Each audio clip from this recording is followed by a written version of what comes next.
After 11 years building my family's restaurant into a local gem, my parents replaced me with my MBA-toting little brother. 9 days later, they lost an $850,000 deal I had landed, and then came begging for my help. The award plaque slips from my fingers as I stand frozen in the doorway of Riverside Ember's private dining room. The glass trophy crashes against the polished hardwood floor, the crack echoing like a gunshot through the silence. No one even flinches. Their eyes remain fixed on the projection screen, where my brother's PowerPoint presentation glows with corporate confidence. Riverside Ember Expansion Strategy, CEO Caleb Morgan. CEO Caleb Morgan.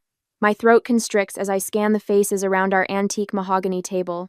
My father's proud smile, my mother's hands clasped in anticipation, and my brother's perfectly pressed suit as he stands at the head of the table. My table. The place I've occupied for over a decade of family meetings. Jovie, Dad says, clearing his throat. You're late. We've already started the annual meeting. Annual meeting? My voice sounds distant to my own ears. You moved it up 2 weeks. The restaurant's 15th anniversary celebration is tomorrow. I've been finalizing details all morning. Caleb clicks to the next slide.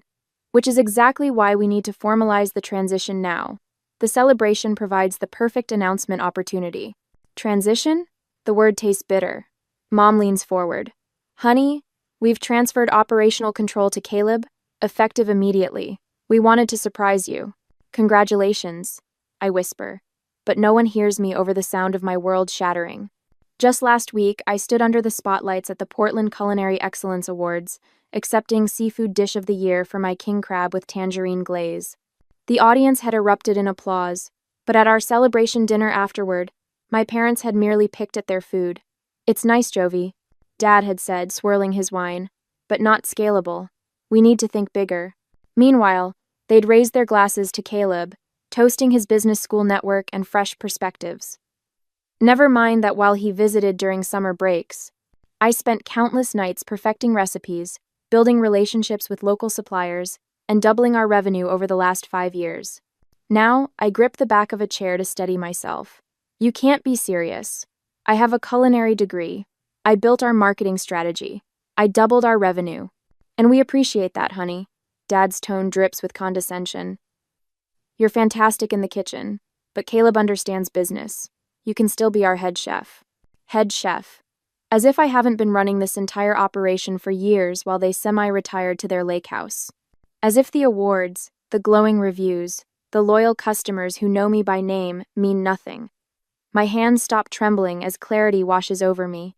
I reach into my pocket, remove my restaurant keys, and place them deliberately on the table with a metallic clink. I'm not just your chef. I built this brand. Caleb sighs dramatically. See, Dad? This is exactly what I warned you about. She's too emotional about business decisions. Dad frowns. Jovie, you need to understand. This isn't personal, it's about scaling the business. Not personal? I laugh. The sound sharp and unfamiliar. You blindsided me during the anniversary celebration I organized. You didn't even consult me about changes to the restaurant I've poured my heart into for 11 years. That's enough, Mom cuts in. Caleb has an MBA. He knows what he's doing. And there it is, the familiar pattern. They automatically side with Caleb, dismissing my concerns as emotional overreactions rather than legitimate business insights. It's not just my position at risk, but my culinary reputation, the quality standards I've established, the relationships I've nurtured with suppliers and customers. As I look at them huddled together, a realization crystallizes in my mind. They've never seen me as an equal partner. To them, I've always been staff, the reliable worker who keeps things running while they make the real decisions. You know what? I say, my voice steadier than I feel. Maybe you're right. Maybe Caleb should take over. Their faces relax with visible relief. But remember this moment. I continue, stepping back toward the door. Because when you realize what you've thrown away, don't expect me to pick up the pieces. I turn and walk out, leaving behind the shattered award that suddenly means nothing at all. Later that night, I only meant to grab my apron from the office, not to discover the depth of my brother's treachery. But there it is on Caleb's open laptop, the West Shore Grand Hotel's logo glaring from his screen like an accusation. My vision narrows as I read the email, my fingers gripping the doorframe to steady myself. Dear Mr. Morgan, We acknowledge your cancellation of Thursday's contract meeting. While we're disappointed to postpone discussions on the $850,000 catering partnership, we look forward to your presentation of streamlined, cost-effective alternatives to the original menu proposal. The floor seems to tilt beneath me. That meeting wasn't Caleb's to cancel. I'd spent 6 months cultivating that relationship, designing seasonal menus, calculating exact food costs that would maintain our quality while ensuring their profit margins.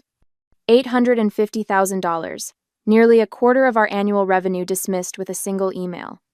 I scroll down, nausea building as I read further. Regarding your inquiry about modifying the award-winning seafood offerings, we're open to alternatives provided they maintain the standard of excellence we experienced during our initial tasting with Chef Jovie. The betrayal runs deeper than I imagined. Just 3 weeks ago, Caleb had leaned over my station, notebook in hand, asking detailed questions about my tangerine glaze recipe. Just trying to learn from the best, he'd said with that boyish grin that always worked on our parents. Now I understand he wasn't learning. He was plotting. My hands shake with an anger so profound it feels like another presence in the room. 6 years of culinary school. 11 years of 60-hour weeks. Also, my brother could swoop in with his MBA and his PowerPoint slides and dismantle everything I've built. The next morning, I pushed through the service entrance of Riverside 30 minutes before the supplier meeting I wasn't invited to attend. The kitchen staff exchange worried glances as I pass, their whispers following me down the hallway. I pause outside the private dining room, listening to Caleb's confident tenor. The door is slightly ajar, giving me a clear view of the antique mahogany table where Marcus, our fishmonger of 8 years, sits with a deep furrow between his brows. Beside him is Eleanor, whose family farm has provided our produce since before I joined the restaurant. Across from them sits Caleb in a charcoal suit that still has the tailor's chalk marks visible at the cuffs. The premium seafood orders are simply unsustainable at our current scale, Caleb is saying, sliding glossy folders across the table. We'll be transitioning to a more consistent supplier with nationwide distribution. Marcus clears his throat. Chef Jovie specifically chose our products because we can guarantee same-day catch. Your customers will taste the difference. Our customers are looking for value and consistency. Caleb counters smoothly. Similarly, Eleanor, we'll be consolidating our produce orders through Portland Restaurant Supply. Their volume discounts will substantially improve our margins. Eleanor's weathered hand tightens around her mug. Those tomatoes you love come from my southeastern field. They get morning sun but afternoon shade. That's why they're sweeter than anything you'll get from a wholesale distributor. I can't stay silent any longer. I push the door open, and 3 heads swivel toward me. Jovie. Caleb's smile doesn't reach his eyes. This is a private meeting. With my suppliers, I counter, moving to stand behind Marcus and Eleanor. The people who've helped build our reputation for quality. Caleb sighs dramatically. My sister is having trouble adjusting to the new direction. Please direct all questions to me going forward. What new direction? I ask, reaching for the folder in front of Marcus. Inside are mock-ups of new menus. My award-winning king crab with tangerine glaze is gone. So is my cedar plank salmon with huckleberry reduction. In their place are generic descriptions: grilled seafood platter and fish of the day. You're standardizing the menu, I say, the words sour in my mouth. For chain expansion. We're creating scalable systems, Caleb corrects, standing to reassert his authority. Dad and Mom agree it's the right move. The stakes crystallize in my mind with perfect clarity. This isn't just about my job, it's about everything I've built. My culinary reputation. The loyal customers who come specifically for my seasonal creations. And now, the $850,000 West Shore Grand contract that could have secured our financial future while maintaining our standards. Marcus, I say quietly, what will happen to your business without our orders? The fishmonger shakes his head. We'll survive, but I've got 2 boats that fish primarily for Riverside Ember. I'll need to let one captain go. Eleanor adds, and I've been expanding my heirloom varieties based on your menu plans, Jovie. If you're not buying, I'll have to plow under half my crops this season. Caleb clears his throat. These are unfortunate but necessary business adjustments. Speaking of adjustments, Jovie, we should discuss your compensation package. The head chef position doesn't warrant executive-level pay.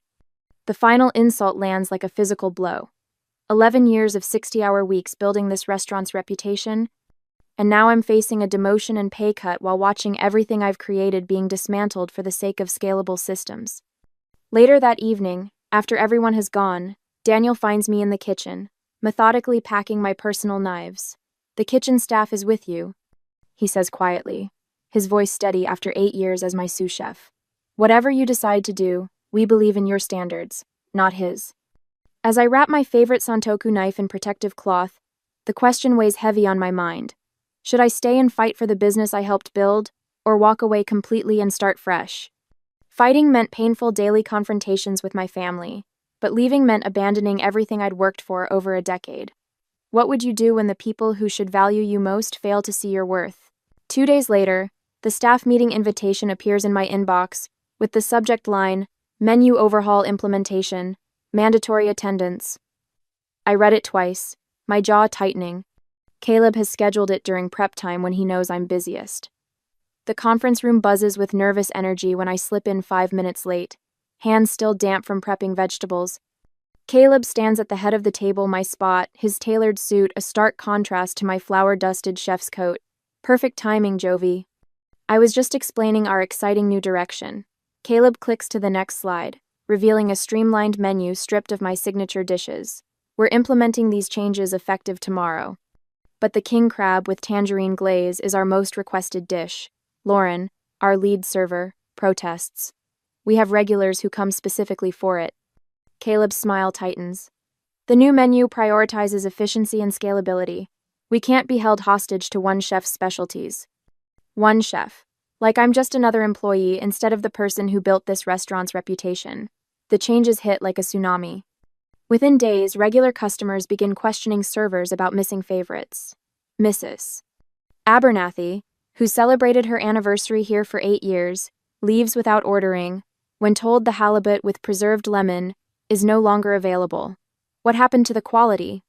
Becomes a common question, and Caleb's response is always the same: blame the kitchen staff. Not his decisions. Not his leadership. The execution in the back of house isn't meeting our standards. I overhear him telling the Millers, longtime patrons who sent back their overcooked steaks. Lauren's face burns with embarrassment as she apologizes for food she knows isn't what it should be. The final blow comes when Portland Plate, the city's most respected food blog, publishes a review titled, "Has Riverside Ember Lost Its Flame?" The writer, who'd previously praised my innovative approach to traditional American cuisine, now questions whether the restaurant has abandoned its commitment to quality in favor of mass appeal. Inside the kitchen, the sabotage continues. I arrive one morning to find my specialty equipment, the custom smoker, the imported mandolin, the precision thermometers relocated to storage. In their place stand 3 identical deep fryers. Where's my equipment? I demand. Caleb said we need more fryer capacity for the new appetizer menu, Daniel explains, not meeting my eyes. Your stuff is in the storage closet by the loading dock. Each night, I lie awake staring at the ceiling, mentally recreating recipes I've spent years perfecting. For the first time since culinary school, cooking feels like a burden rather than a joy. The kitchen, once my sanctuary, has become a battleground where every dish is a potential conflict. The staff walks on eggshells, caught between loyalty to me and fear of unemployment. When I instruct the line cooks to finish the salmon with compound butter, Caleb countermands the order moments later. The recipe says olive oil only, he announces loudly. We need consistency, not improvisation. But cooking isn't manufacturing. It's art and science and intuition all wrapped together. Caleb's standardization strips away everything that makes food worth creating. After one particularly grueling service where 3 tables sent back Caleb's version of my scallop dish, I retreat to the walk-in cooler, pressing my forehead against the cold metal shelving. Tears of frustration threaten, but I refuse to let them fall. That night, I start documenting everything: recipes, techniques, supplier relationships in a leather-bound journal. If I can't preserve my kitchen, I'll at least preserve my culinary legacy. The next evening, after everyone has gone home, I find a small tangerine placed precisely at my station. Beneath it lies a handwritten note in Daniel's unmistakable scrawl. Your recipes, your vision. Some things can't be replaced, even by an MBA. For the first time in weeks, I smile. The breaking point comes during prep for the West Shore Grand Executive Dinner. The kitchen thrums with tension as staff rush to prepare for the most important service since Caleb took over. The $850,000 contract hangs in the balance. I'm adjusting the seasoning on the sauce reduction when my father appears in the doorway, Caleb at his shoulder. "Jovie, we need to talk about tonight's menu," Dad says, his voice carefully modulated. "Caleb has some concerns about your preparations." "My preparations are exactly what won us this opportunity in the first place," I reply, not looking up from the simmering pot. "Jovie, you need to accept that Caleb's in charge now," Dad says, stepping closer. "This is business, not personal." The wooden spoon freezes in my hand. Everything about food is personal. That's why people come back. They don't connect with efficiency, they connect with passion. "The West Shore people want to see scalable concepts," Caleb interrupts, "not fancy one-offs that only you can execute." His words crystallize everything wrong with their vision. They don't want a restaurant, they want a production line. They don't want my food, they want something anyone could make. "You know what I realized?" I say, setting down the spoon and untying my apron. "We don't share the same values anymore. You see food as a commodity. I see it as an experience." "Don't be dramatic," Dad says. "We're talking about a business decision." "No, we're talking about my life's work." I face them both squarely. "I'm not going to watch you destroy what I've built. I quit, and I'm taking my recipes with me." The kitchen falls silent. Even the hood vents seem to hold their breath. "You can't quit," Caleb sputters. "Not tonight. Not with West Shore coming." "Watch me." I haven't even reached the door when Daniel steps forward. If Chef Jovie is leaving, so am I. 3 more cooks remove their aprons. The sous chef, the pastry chef, the line lead, my people, my team. Later that evening, my phone buzzes with a text from Eleanor, my produce supplier. "Wherever you land, your special ordering arrangement comes with you. Quality recognizes quality." For the first time, I allow myself to envision something new, not fighting for scraps of respect in my family's restaurant, but building something truly mine. That night, I sketch concepts for my own restaurant in the margins of my recipe journal, the pages filled with possibilities rather than grievances. The next morning, I make 2 calls. First to Anthony Vicente, West Shore Grand's culinary director, requesting a private meeting. The second call surprises even me. As I clear out my office, a business card falls from my desk calendar. Marianne Wells, restaurant space realtor. We'd met at a Chamber of Commerce event months ago, and she'd mentioned a prime location opening in the Pearl District. I pick up my phone, my fingers steady as I dial her number. "Marianne, it's Jovie Morgan. I think I'm ready for that space we discussed." A week later, my portfolio slides across the polished mahogany table toward Jason Mercer, whose weathered hands have funded 3 of Portland's most successful restaurants. The morning light streams through floor-to-ceiling windows, illuminating the conference room of Portland First Capital. "I've followed your work at Riverside Ember for years," Jason says, studying my king crab with tangerine glaze photo. "Your flavor combinations are remarkable." I straighten my burgundy blazer, channeling confidence I've rebuilt over the past week. My vision is modern American cuisine featuring sustainable, local ingredients. The dishes that won awards weren't flukes, they were the culmination of relationships with suppliers who understand my standards. Jason nods appreciatively. "Most chefs talk ingredients. You talk relationships and systems. That's refreshing." I've prepared for this moment meticulously, rehearsing my pitch while designing my business plan into the early hours. The separation from Riverside Ember burns fresh, but determination has replaced the initial shock. "I won't just recreate what worked before," I explain, turning to the financial projections. "I've identified exactly where costs can be trimmed without compromising quality." Before I finish my presentation, Jason leans forward. "I'll back you. Your portfolio speaks for itself, but your clarity about lessons learned from the family business tells me you're ready to lead. How soon can you secure a location?" A weight lifts from my shoulders. "Actually, I've found a space in the Pearl District. The previous restaurant closed 3 months ago, fully equipped kitchen, excellent foot traffic." Jason raises an eyebrow. Impressive preparation. 2 hours later, I stand in the empty restaurant space, negotiating terms with the property manager. Sunlight spills through windows that will soon showcase Jovie's hearth to passersby. Each decision feels like reclaiming a piece of myself. Back at my apartment, my phone buzzes with a text from Daniel. Disaster at West Shore Grand Meeting. Execs not happy. Caleb sweating bullets. I pour a glass of Pinot Noir, savoring both the flavor and the news. The meeting Caleb hijacked from me has apparently gone exactly as I predicted. Daniel calls an hour later. You would have laughed, he says, his voice hushed. Caleb tried serving your tangerine glaze, but it was nothing like yours. Too sweet, weird consistency. He added too much sugar to compensate for using inferior tangerines, I reply, knowing my brother's tendencies. The executives noticed immediately. One of them actually asked where you were, Daniel chuckles. They cut the meeting short, saying they needed to reconsider certain aspects of the partnership. Caleb looked like he might throw up. I lean back in my chair, staring at the ceiling. And the fallout? Chaos.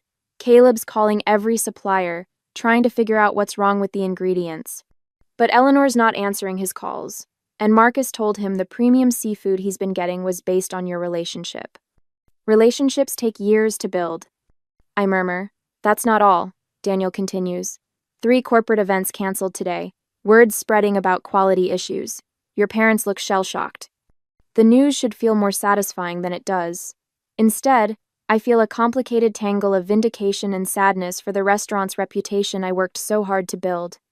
My phone beeps with an incoming call, Mom. I let it go to voicemail, then listen.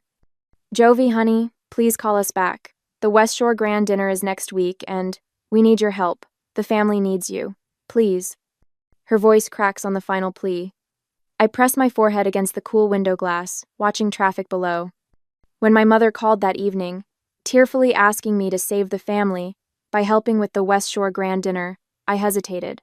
Would returning to help preserve what I'd built show strength, or would it simply enable more of the same behavior that pushed me out? The next morning, Daniel arrives at my apartment with a folder. Thought you might want these, he says, sliding a stack of papers across my kitchen counter. Daily revenue reports, reservation numbers, customer complaints, they're spiraling. I flip through the documents, noting the sharp decline. They'll blame external factors. They're trying, but the numbers don't lie. Daniel leans against the counter. The kitchen staff is with you. Just say the word. Later, Eleanor introduces me to specialty farmers from the Willamette Valley, who can supply Jovie's hearth with heirloom vegetables unavailable to larger restaurants. We walk between rows of rainbow chard, the morning dew still clinging to the leaves. These families have been farming for generations, Eleanor explains. They're excited about working with a chef who appreciates their craft. Marcus calls while I'm driving home. Jovie, I've got a shipment of Alaskan king crab coming next week. Premium quality. And I'm having dinner with Thomas Reynolds tomorrow night. I nearly swerve. The Thomas Reynolds? From Coastal Ventures? The very same. He's looking to invest in a new restaurant concept. I might have mentioned your name.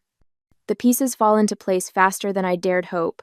With Marcus's seafood connections, Eleanor's produce network, and Daniel's insider information, I can accelerate my timeline by weeks. That afternoon, I receive an email that makes my hands tremble. West Shore Grand executives requesting a meeting to discuss my independent culinary concepts. They've found me.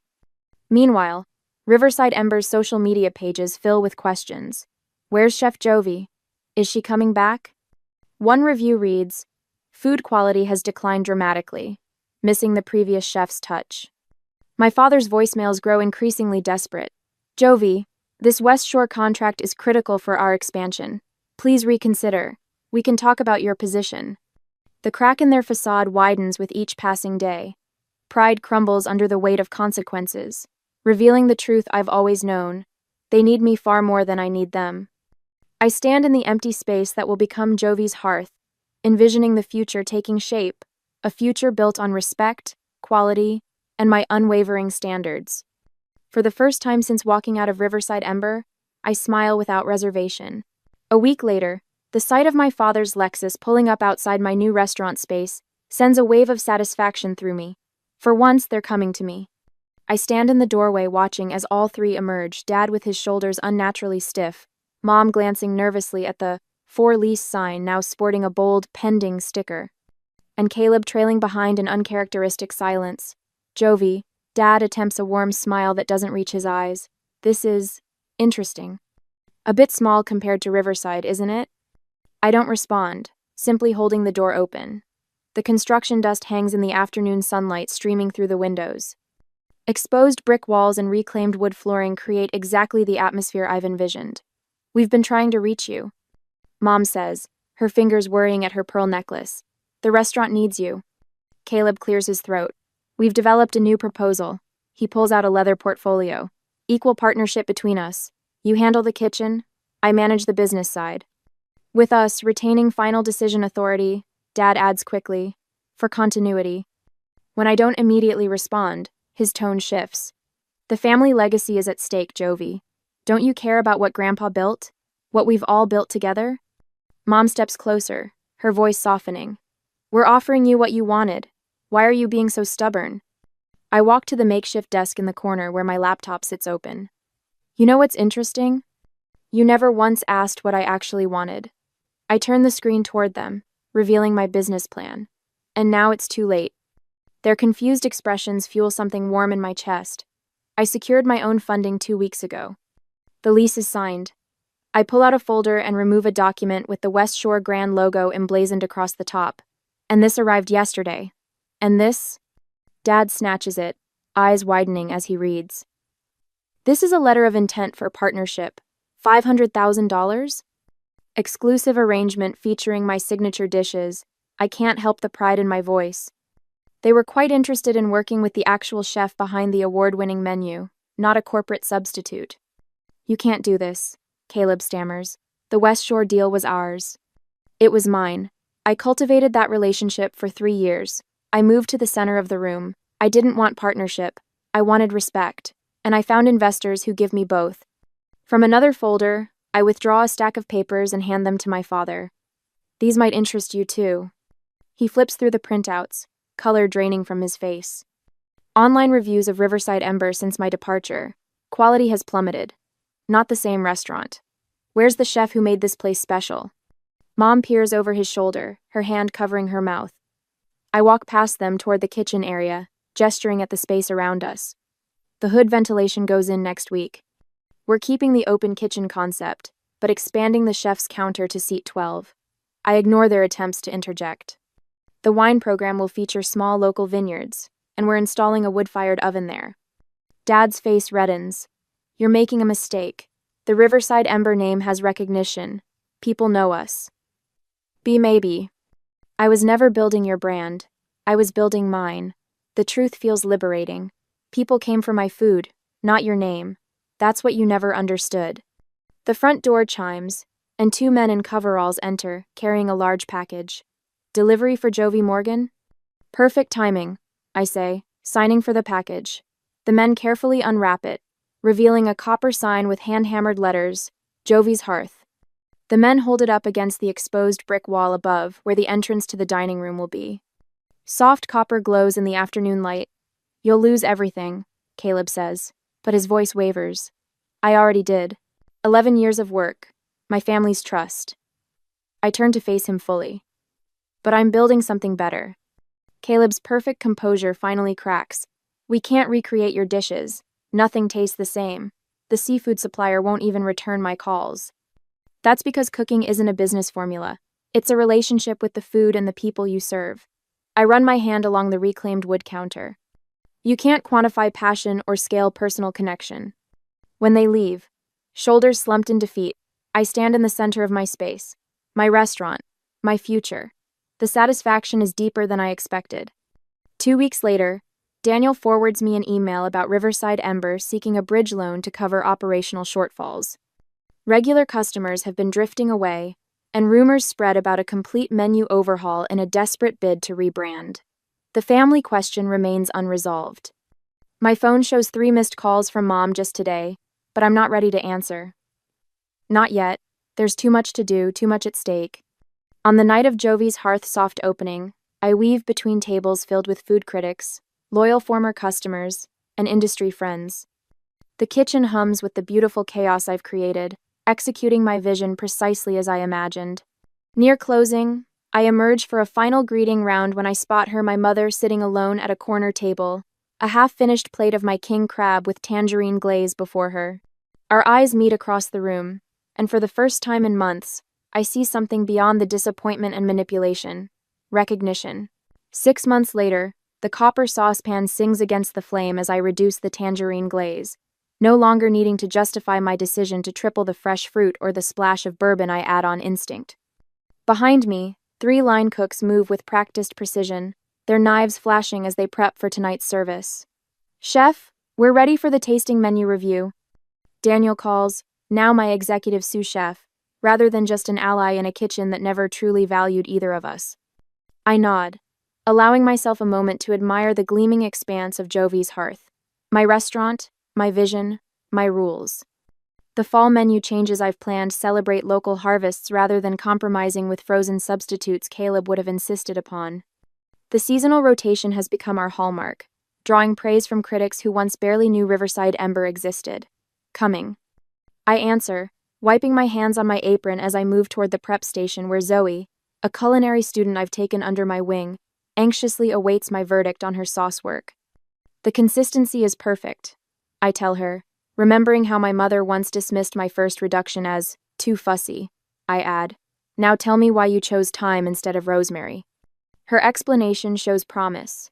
This is how mentorship should feel, not dismissal dressed as guidance, but genuine investment in someone's growth. Later, my phone buzzes with another reservation request. We're booked solid through December, with food critics from Chicago and New York requesting tables. National press attention has turned our corner of Portland into a destination, vindicating every sleepless night spent perfecting recipes in my tiny apartment kitchen after leaving my family's restaurant. The afternoon mail brings an envelope from the American Culinary Federation. Inside, an invitation to next month's awards ceremony, where Jovie's Hearth is nominated for Restaurant of the Year. The same ceremony where, just 18 months ago, I stood clutching an award while my parents whispered about my brother's business acumen. When the announcement comes at the gala, I don't drop the plaque in shock like last time. Instead, I accept it with steady hands, the spotlight warm on my face as I thank my team by name: Daniel, Eleanor, who still supplies our produce, Marcus, whose seafood makes our signature dishes possible, and every cook who believed enough to follow me. Success isn't just about proving others wrong. I tell the audience, my voice carrying confidence I've earned through fire. It's about proving yourself right. Back at the restaurant, we gather after closing. Eleanor brings champagne while Marcus proudly displays the first advance copy of my cookbook. Daniel uncorks the bottle with a satisfying pop, filling glasses around our family table, the one where staff meals are shared, not where decisions are dictated. To building something that truly reflects who we are, I toast, not who others think we should be. Their glasses rise in response, light catching the bubbles inside. The next morning, spread across my desk, 5 different expansion offers from luxury hotels sit alongside an invitation to judge the Pacific Northwest culinary competition. My grandfather's weathered photo watches from its frame beside my awards, his original diner that started it all, before business plans and MBAs entered our family vocabulary. A knock at my office door reveals Caleb, resume in hand, here for the operations director interview I agreed to after our mother's tearful intervention at Christmas. As I consider whether to bring my brother into my business, I wonder if some family relationships can be rebuilt on new foundations, or if some bridges, once burned, should stay crossed. Would you give someone who betrayed you professionally a second chance if they showed genuine change, or is business and family best kept permanently separate? Sometimes the biggest favor someone can do is underestimate you. It forces you to truly value yourself.